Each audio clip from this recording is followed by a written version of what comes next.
Today we are at our commercial project in Murray, and we have to tie in this new CNC countertop machine.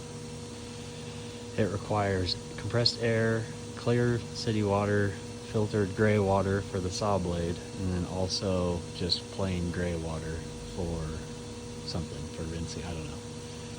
Super complicated and confusing.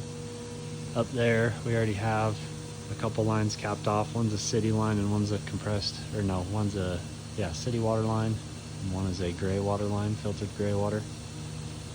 Those are two of our new lines we ran up, and we're gonna tie them in today. And then over there, I'll go walk you back there. We already have our compressed air line ran down and stickered, and it just needs a couple fittings on it. And then this city line we're going to rip out, leave the hose bib tied in, cut here and cap it. Tear out this backflow assembly.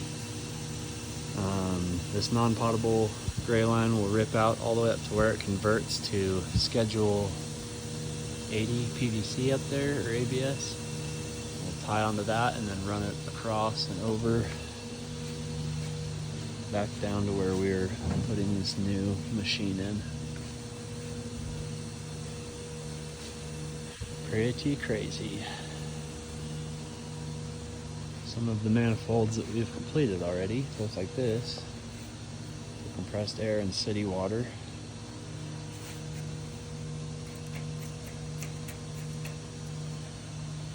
Fancy schmancy. If I can get my camera to focus.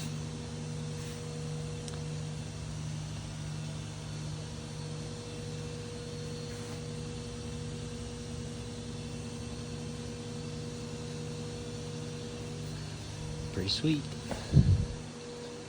Here's another set. It's fully tied in and running a bunch of different tools.